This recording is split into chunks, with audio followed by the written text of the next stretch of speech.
Good morning friends, आपका स्वागत है हमारे YouTube channel learning point with Abhishek में।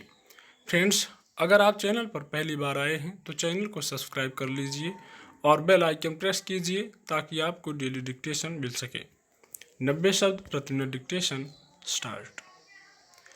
पिछले 11 दिनों से चल रहे जिस फलस्तीन इजराइल युद्ध ने सारी दुनिया को सांसत में डाल रखा था, उसमें आखिरकार युद्ध विराम की घोषणा हो गई।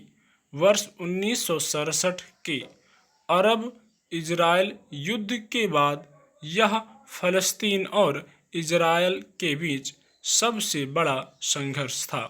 अब तक के सभी अरब इजराइल युद्धों की तरह यह भी निर्णायक नहीं हुआ और दोनों पक्षों ने अपनी अपनी जीत का दावा किया। हमास का कहना है उसने इजरायली हमले का मुंहतोड़ जवाब दिया और इजराइल ने कहा कि उसने हमास के सैकड़ों लड़ाकों को मार गिराया। जीत के दावे अपनी जगह, लेकिन वास्तविकता यही है कि इस लड़ाई के असली शिकार भी दोनों पक्षों के आम नागरिक ही हैं। हमास का कहना है कि इस जंग में 253 फलस्तीनी मारे गए, जिनमें 65 बच्चे हैं। करीब 2000 नागरिक इस लड़ाई में जख्मी हुए हैं। उधर इजराइल के 12 नागरिक मारे गए हैं, जिनमें एक सैनिक और एक बच्चा है। फलस्तीन में इस युद्ध से जो इमारतें गिरी हैं और बुनियादी सुविधाओं को नुकसान पहुंचा है, वह फलस्तीनियों के पहले से ही कठिन जीवन को और कठिन बना देगा। दूसरी ओर इजराइल को पता चल गया है कि तमाम सैनिक वर्चस्व के बावजूद हमास पर निर्णायक जीत निकट भविष्य में संभव नहीं है और तमाम आयरन डोम सुरक्षा के उसके नागरिक पूरी तरह सुरक्षित नहीं हैं। यह बहुत स्पष्ट है कि फलस्तीन इजराइल विवाद का कोई निर्णायक हल युद्ध से नहीं निकल सकता। आखिरकार यह विवाद भी आपसी बातचीत और समझदारी से ही सुलझना है, लेकिन अभी दोनों पक्षों के पास ऐसा प्रभावी नेतृत्व नहीं है जो शांति के लिए पहल कर सके।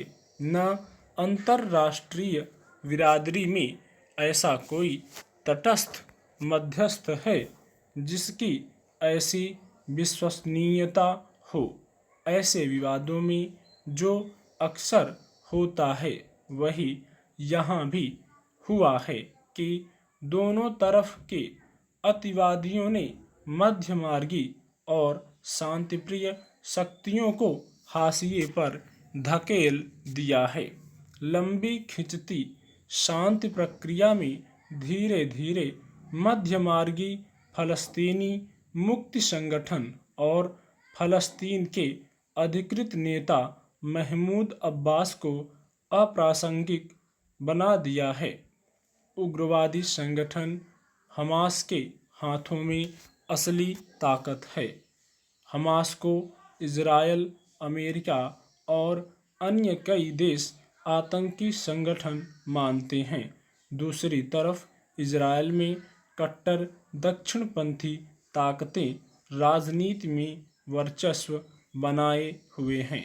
अगर इस लड़ाई से वास्तव में किसी को फायदा हुआ है तो वह इजरायली प्रधानमंत्री बेंजामिन नेतन्याहू हैं। अगर यह लड़ाई न होती तो नेतन्याहू के हाथ से गद्दी खिसक जाना तय था, क्योंकि वह बहुमत खो चुके थे।